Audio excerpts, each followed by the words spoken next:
Welcome to Duke Spine Institute, live stream May 8, 2025. Our patient has chronic back pain. The L4-5, L5-S1 discs are damaged, degenerated, causing her back pain. I'm going to put some numbing medicine. She is here for the Duke laser disc repair procedure. She wants to eliminate back pain and leg symptoms. So her best chance of that is our procedure called the Duke laser disc repair. Now the drapes look a little different because she is a patient with an iodine allergy. So we have to be careful not to use any iodine in her surgery. She gets hives. Shot?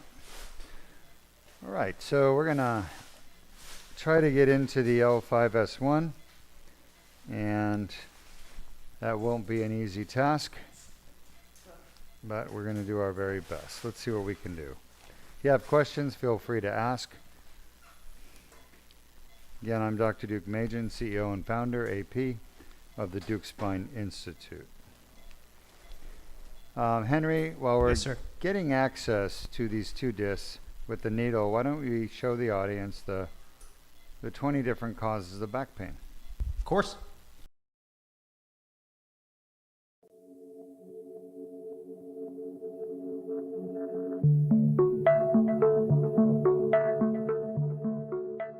I'm Dr. R. Duke Majan with the Duke Spine Institute, and we're going to discuss 30 causes of chronic back pain. Chronic back pain is back pain that lasts longer than 6 weeks, and there are 30 causes of chronic back pain. The most common cause is going to be a disc injury. Disc injuries such as disc herniations, disc bulges, disc ruptures, degenerative disc disease account for 86% of chronic debilitating back pain, and they are totally fixable with the proper treatment. The best treatment for disc injuries is Duke laser disc repair. Let's take a look at the 5 lumbar discs that can be injured. The most common disc to be injured is L4-5, followed by L5-S1, then L3-4. The L1-2 and L2-3 discs are far less commonly affected. Next, we have facet joints. Facet joints are small joints located behind the discs in the back of the spine. There are 10 facet joints, each paired left and right, L1-2, L2-3, L3-4, L4-5, and L5-S1. The most common facet joints to cause chronic back pain are L4-5, followed by L5-S1, followed by L3-4, in that order. After the facet joints, which account for approximately 10% of chronic back pain, we move on to the sacroiliac joint. The sacroiliac joint accounts with the piriformis muscle for approximately 4% of chronic back pain. The sacroiliac joint is a joint located between the tailbone or sacrum and the iliac bone. There is a left and right sacroiliac joint. In this diagram, you can see the joints turning red, indicating inflammation and pain either in the left or right sacroiliac joint. These sacroiliac joint injuries and pain can be treated most effectively with the Duke plasma rhizotomy of the SI joints offered at Duke Spine or Duke Joint Institute. The fourth most common cause of chronic back pain is a piriformis muscle injury. The piriformis muscle is located in the buttock, and there is a left and a right piriformis muscle. The muscle gets torn, unfortunately, when people bend the wrong way. This usually occurs in patients with orthopedic problems such as hip pain, knee pain, or back pain. By bending improperly, they put the muscle under too much stress and they tear the muscle. The torn piriformis muscle causes severe debilitating pain in the top of the buttock. There is a left and a right piriformis muscle, and this can be treated most effectively with the Duke piriformis muscle release. This is performed percutaneously with a 4mm incision. The sciatic nerve does run through the piriformis muscle, and many patients with piriformis muscle syndrome also have sciatic pain down their legs, with pain, numbness, tingling, and weakness in the leg that's affected on the side of the piriformis muscle. Piriformis muscle can be treated with injections such as steroids, Botox, PRP, or stem cells. However, those injections always wear off and the patients end up coming back with the piriformis muscle pain that reoccurs. The most definitive treatment for permanent relief of piriformis syndrome is a piriformis muscle release. Next, injuries to the bones of the spine, touches the vertebral bodies. With trauma, can cause fractures of the vertebral body. Vertebral body fracture is diagnosed with X-rays or CAT scan or MRI, and they're treated with injection of cement into the vertebral body. Looking at the vertebral bodies, the most common to be affected is L1, followed by L2, then L3, L4, and L5. The sacrum can also be fractured. Finally, the coccyx is the last cause of chronic back pain. You can see in the diagram the red coccyx at the bottom. This comes usually from an injury where the patient falls on their bottom, sustains pain at the tailbone, and this can be treated with injections of the coccyx ligament. These are the 30 most common causes of chronic debilitating back pain, the most common being the disc, causing 85% of chronic back pain, followed by the facet joint, causing 10% of the chronic back pain, followed by the piriformis muscle and sacroiliac joint, which cause 4% of chronic back pain, totaling 99% of chronic back pain, which is totally fixable and curable with the right treatment. Thank you. I'm Dr. Duke Machen. Thanks for joining us. And welcome back. You can see from our animation that there are 30 different things that cause back pain. Most patients have 4. The average patient has 4 different causes of back pain. In her case, she has 3. She has 2 discs and a piriformis muscle. We're going to be fixing her piriformis muscle a little bit later. But just to give you an idea of what I'm talking about, here's your tailbone called the sacrum. And coming off that sacrum and heading over to the top of the hip is a muscle that attaches to the top of the hip, something called the greater trochanter. And that muscle can be torn very easily. Once it's torn, it hurts very badly, very painful, spasms, causes horrible pain in the buttock. The way we diagnose it is they have pain right there. And I almost feel like she said, ow, even though she's asleep, right? I heard something. Point is, you can't fix this any other way other than detaching the fibers of the muscle and scar tissue, which allows the muscle to relax and heal. We're going to do that later. But right now, we've got our discograms we're about to perform. She's still asleep. I'm just doing this to put the dye in. And we were talking about the 30 different causes of back pain, the disc being the number 1 cause, and the facet joints being number 2. The piriformis number 3, and the SI joint being number 4. So she has 2 discs and a piriformis. Now, the disc as the cause of back pain is 85%. So if you took 100 people with horrible chronic back pain, 100 people, and you put them in a room, those 100 people, 85 of them, their pain will be coming from an injured disc. And by the way, it's not 1 injured disc, it's an average of 2.5 injured discs per patient with discogenic back pain. So if you took those 85 patients who the disc injury was the cause of their back pain, and you put them in a room and separated them from the other 15, those 85 people would have on average 2.5 discs causing their back pain, 2.5. In her case, this patient, it's 2. In the last patient, it was 4. So you can see if you start adding the numbers up, which we did 5,000 patients analysis. The average was 2.5 discs per patient whose back pain was coming from the disc. Any questions? At this moment, no current questions. All right, so I'm going to tell you a story about Dr. Duke Machen that's somewhat entertaining. I may have told you guys before, but when I was in high school, my family, we didn't have a lot of money or means, and the car that I had to drive as a junior in high school, this was back in 1985, I drove a Lincoln Continental Mark V, used, right? Used car, hand-me-down from several generations. And this is back in the 80s when new wave music and rock music were very popular. But to listen to new wave and rock, you had to have a stereo that actually worked, and you were listening to the radio like KROQ in Los Angeles, K-Rock. Or you had to have a CD player so you can listen to good music. But I didn't have either. I actually had what was called an 8-track player. An 8-track player. So this old car from like the 60s only had an 8-track player, and the only 8-track of music I had was Fiddler on the Roof. That was it. Fiddler on the Roof. So the only music I could listen to as a teenager for like a year and a half was Fiddler on the Roof. So every day, driving to school, driving anywhere, I was playing Fiddler on the Roof. So I learned all the songs by heart, used to sing along to them, and that's why I know so much about Fiddler on the Roof today. Since then, they've made a beautiful movie, by the way, called Fiddler on the Roof, and it's one of the best movies I've ever seen. If you have an opportunity and you like musicals, hold on, let me just see. I strongly recommend you get Fiddler on the Roof, hold on, and watch it.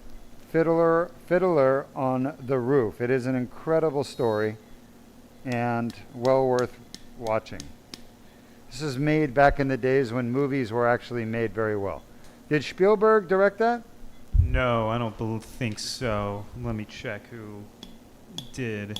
It was Roman Polanski. Norman Jewison. Ah, Polanski is not far off, but Norman Jewison. there you go. Came out November 3rd, 1971. It's a fantastic film. I agree with you on that. Yeah. Most definitely. All right, if you have questions, happy to answer them. But here we are at Duke Spine Institute in Florida. This is our second surgery for the day, and this lady has 2 discs that are hurting her, and they're on the left side, and she has a piriformis. I think we're good. So we're going to go in and fix the L5-S1 disc first, and then we'll do the L4-5 second. If you have questions, type them up. I'm happy to answer them for you. By the way, the entire surgery, this is all the blood we have right here. Okay? This is it, like 5 drops of blood. That's it. This is a bloodless surgery, and the patients who have this surgery, they end up going home the same day, usually within an hour. And by the next day, they can go back to a normal life, except with some minor lifting restrictions. All right, we'll get started here at 5-1. By the way, I just came back from Boston, the American Association of Neurological Surgeons. And it's funny because I've been doing this transforaminal endoscopic surgery now for 20 years. And I learned from the masters. Dr. Sang-Ho Lee in Korea, Dr. Anthony Young in America, a Chinese orthopedic surgeon, and Dr. Sebastian Reuten in Germany, Dr. Martin Knight in England. What? And they are the first generation true endoscopic spine surgeons. They were trained by, either they pioneered the technology themselves, or they were trained by the first transforaminal surgeon, Dr. Parvis Kambin, who is an Iranian orthopedic surgeon up in Pittsburgh. He trained Dr. Young, Dr. Sang-Ho Lee, Dr. Reuten. All of them came to him to learn for the lower back the lumbar transforaminal endoscopic technique. Dr. Kambin, as great a doctor as he is, he actually laid the foundation for endoscopic spine surgery. And one of the surgeons that learned from him is Dr. Kevin Foley, who's now famous among the neurosurgical crowds because he took the teachings of Dr. Parvis Kambin, and he also learned from Bonatti how to do this tubular type surgery. And he then pioneered something called the ClickX tubular retractor system, which was released back in the 90s, late 90s. And it revolutionized microdiscectomy surgery and basically allowed surgeons to use a tubular retractor rather than an anchor retractor. And an anchor retractor, an L-shaped retractor, is one that you would anchor it on the facet joint lateral to where you were drilling your hole in the spine. And this tubular retractor was a much better way of doing it. Less bleeding, smaller incision, 21 millimeter incision, and it was developed by Foley with the assistance of a very big company called Medtronic. Now Medtronic has become the top, or one of the top two spinal device manufacturing companies in the world, and they manufacture lots and lots of screws and rods and cages and stimulators and all kinds of devices that go into the spine, or devices that are used in the operating room, like the intraoperative O-arm, things like that, robots. So Medtronic has been really big in developing technologies that are used by surgeons, and they use surgeons like Foley to help them develop the technology, and they reward surgeons like Foley with royalty streams, consulting agreements, stock options, basically, I hate to say it, but kickbacks. And it's not just paying the surgeon for their expertise and knowledge, but it's also paying that surgeon to have other surgeons working underneath them, learning the techniques to use those products as well. So ultimately, you're paying a surgeon who is bringing you more business by having other surgeons that learn from him how to do the techniques make more money for the companies. Now, that's not a bad thing to do when what you're doing and what you're teaching surgeons is the best technology in the world, the best for the patients. But when you're training surgeons to do surgeries that are not the best for the patient, but they're actually quite bad for the patient, but they're good for the company that's sponsoring the educational seminars and manufacturing those implants, that's not good for the patients. That's when it becomes a conflict of interest. And conflicts of interest in medicine, they go back a long time, right? This is not the very first conflict, but doctors are supposed to steer away from conflicts. They're supposed to always do what's best for the patient.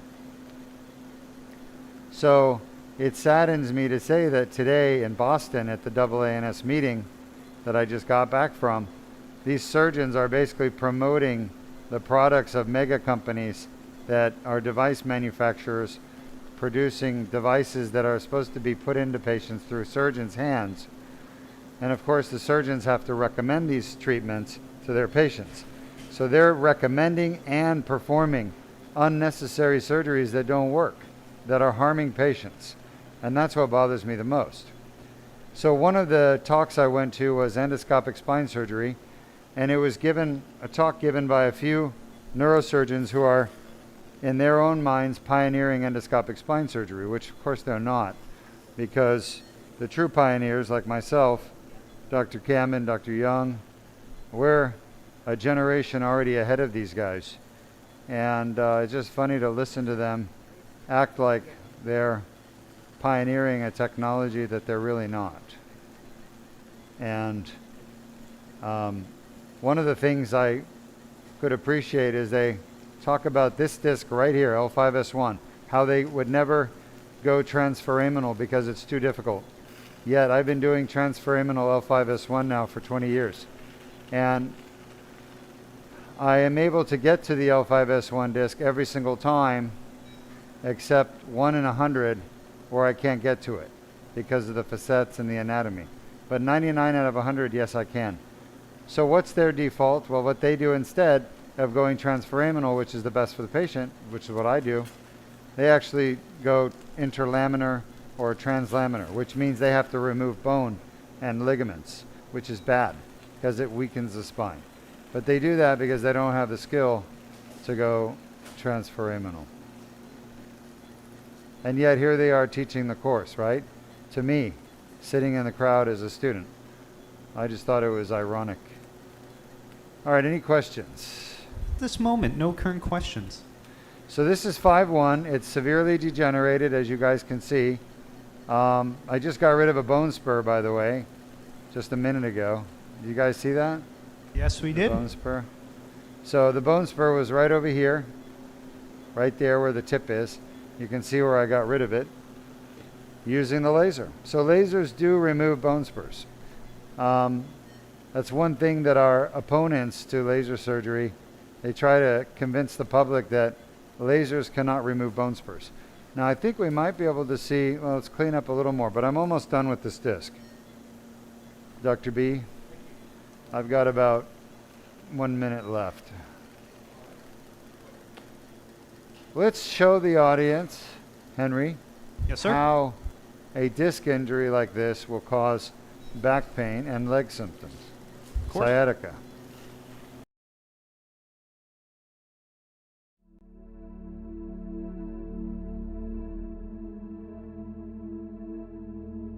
Disc injuries start with an annular tear, damaged nucleus. Pulposis herniates into the annular tear. The herniation triggers an inflammatory response within the annular tear.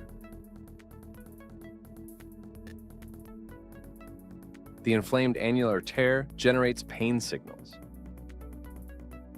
For more details, please visit our website or call us at 1-800-FIX-MY-BACK 349-6922. Disc injuries are a common cause of chronic back pain.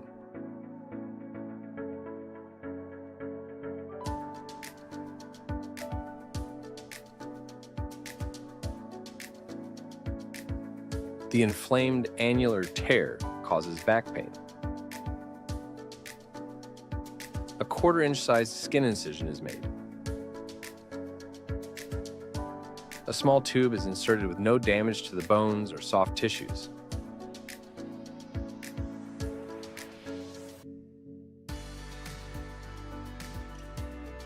The laser removes the herniation and debrides the annular tear.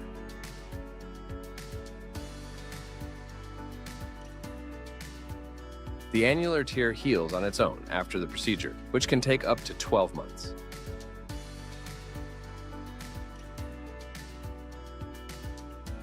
For more details, please visit our website or call us at 1-800-FIX-MY-BACK 349-6922. All right, welcome back. You could see from our video that the disc causes back pain when it's injured, and it becomes inflamed when the body is trying to heal it through inflammation, which is a very complex process that I've talked about before, that involves first destruction and second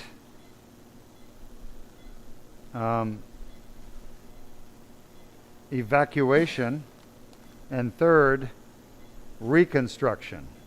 So inflammation is your body's military. It's like the army coming in with tanks and guns and flamethrowers and grenades and rockets, RPGs, all kinds of interesting stuff. Basically, the army shows up to where the tear is and the herniation is, and the army starts to destroy the enemy, right? Destroy the enemy. And once the enemy is destroyed, then the army rebuilds, right? First of all, they clear out the rubble, and then they rebuild. So there's phases, and inflammation has phases. There are phases of inflammation. The first phase is the arrival of the inflammatory mediators, cells and chemicals and processes that occur in the area of inflammation, which in this case is the back of the disc. After the arrival of the inflammatory mediators, we have the attacking that goes on. There's an attack. Huh? Yeah, I'm watching it. It's still under the bone. You see that? Still in the disc. So the inflammatory cells release enzymes, which are highly toxic to tissues. Hold on. And those enzymes that are released are proteases, nucleases, lipases, saccharidases, which basically chew up protein, carbohydrate, fat, and even nucleic acids. Hold on. Did you do it already? Yeah. No? Let me see. Shot. All right, take it out. We're good. Long story short, Your body has a way of destroying. All right, so this is is there a question? I guess there's one question. Yeah, we have a question. Yes. All right, let me back up. No worries. We haven't talked about this, and you all know I'm a biochemist, cell biologist, organic chemist, etc. Now, chemistry is the study of inorganic chemical processes, all right, inorganic. And that is distinct and different from organic chemical processes. Now, organic chemistry is the study of chemistry in organic organisms, organic molecules. And organic molecules are basically carbon-based molecules, carbon. So all of us humans, we're based on carbon. Fat, we're made out of things called proteins, fats, carbohydrates, and nucleic acids, right? Plus a bunch of vitamins and minerals.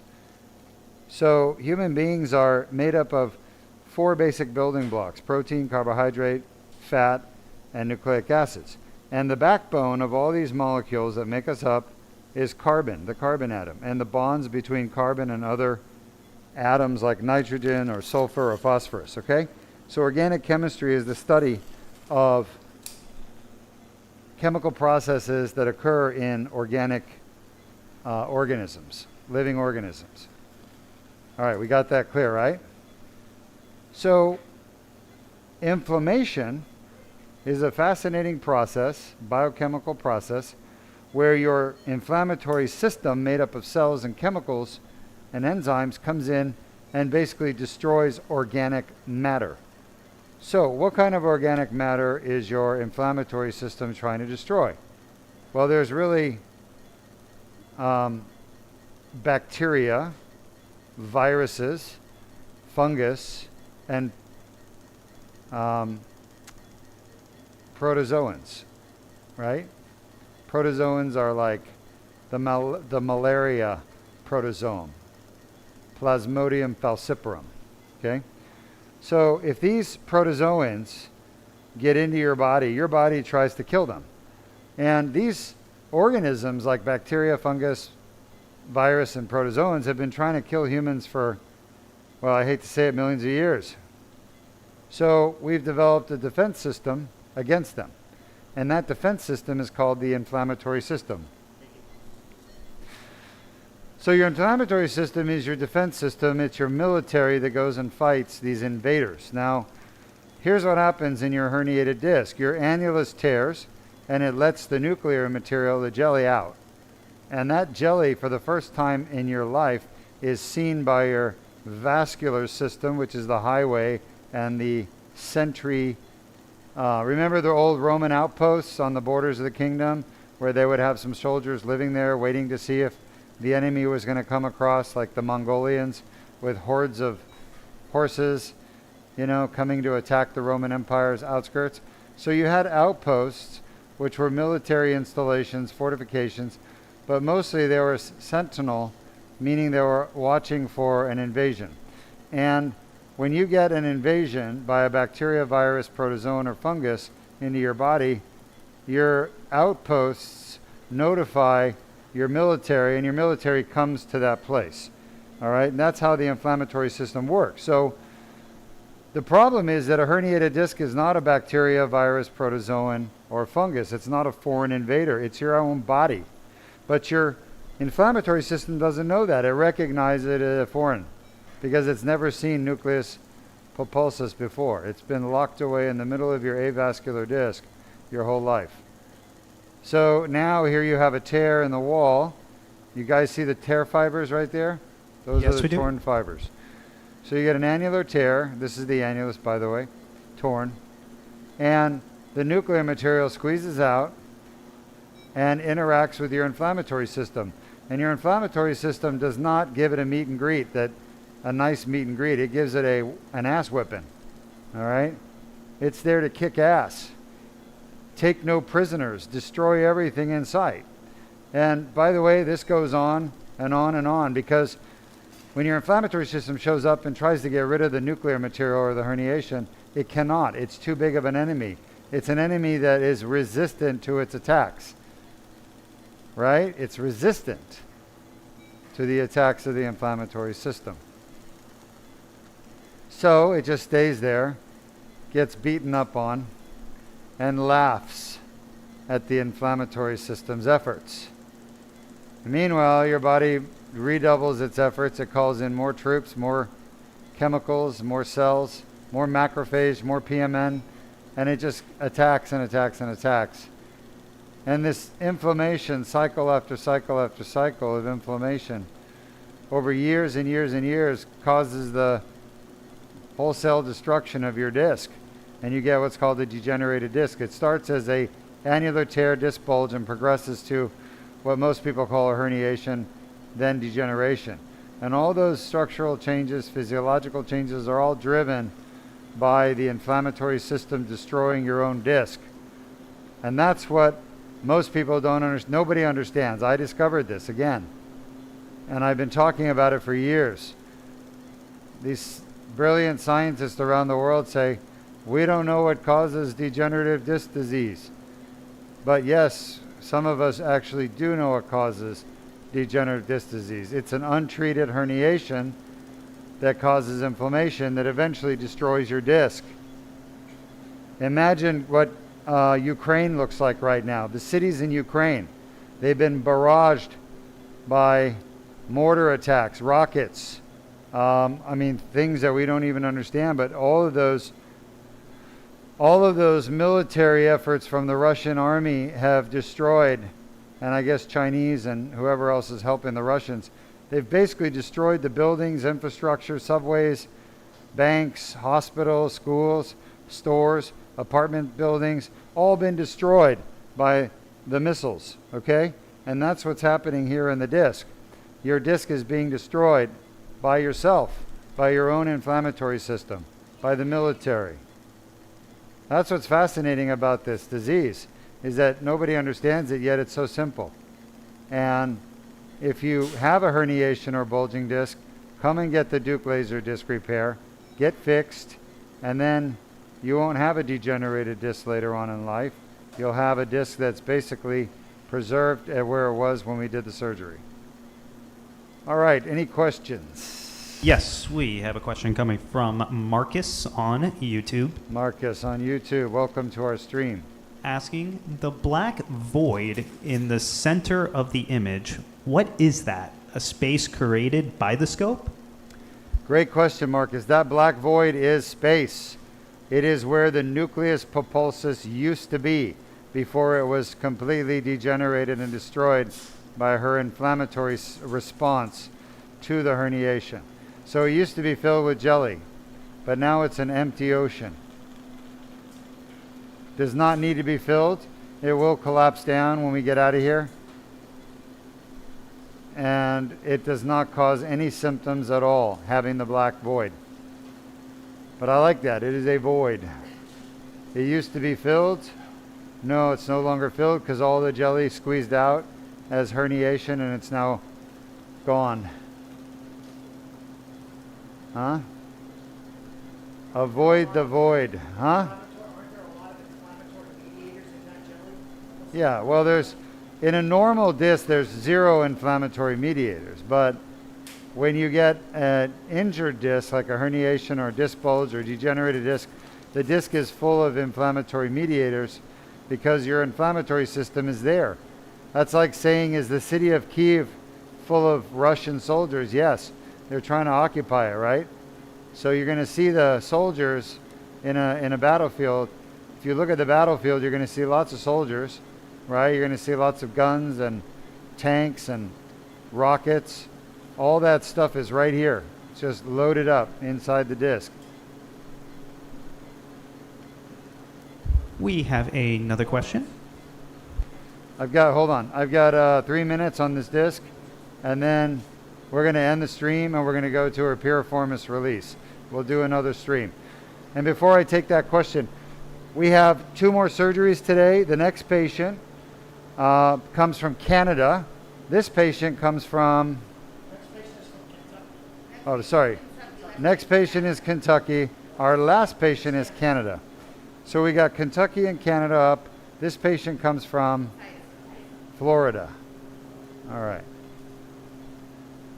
Yes, I'll take the question. Coming from Pure Honest and Very Caring on Facebook, asking, what do they mean when they say there's a lot of fluid that needs to be drained out of your lumbar, extra fluid? Where is it coming from?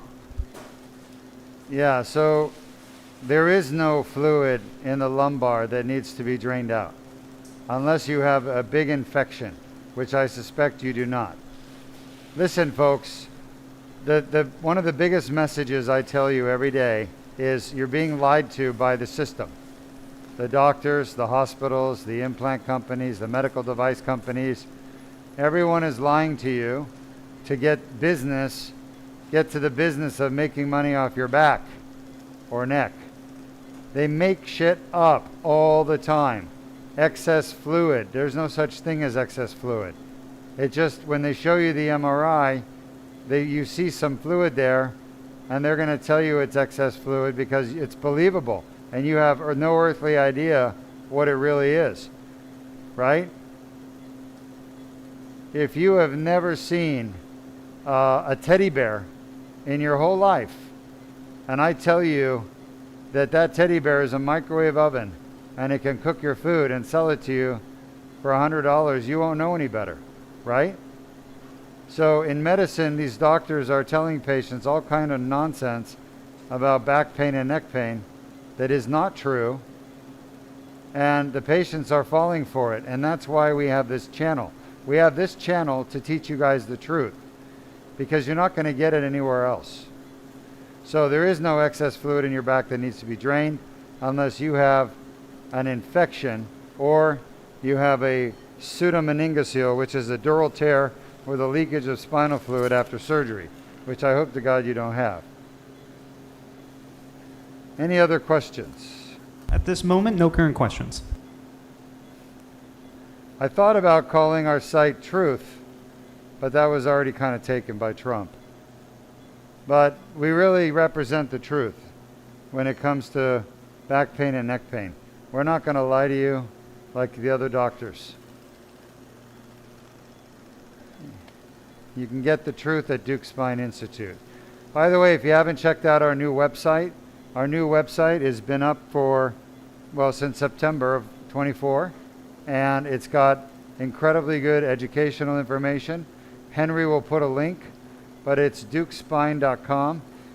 If you navigate through the site, you can learn all about the different causes of back pain, neck pain, thoracic pain, and we're going to be opening our new website soon called Duke Joint Institute, where we have new treatments for knee arthritis pain and hip pain that does not involve replacing the joint. This is a natural treatment where we go in and kill the pain nerves and leave your joint there, so you don't have to have major surgery. Okay, we're done.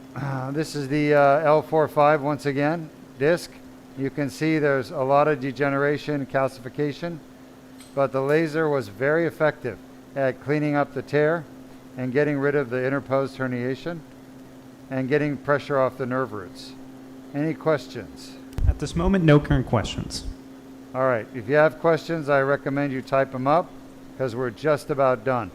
And then we're going to restart the stream with the piriformis release. All right, Henry, you can go ahead and there's no questions, end the stream. Copy that. No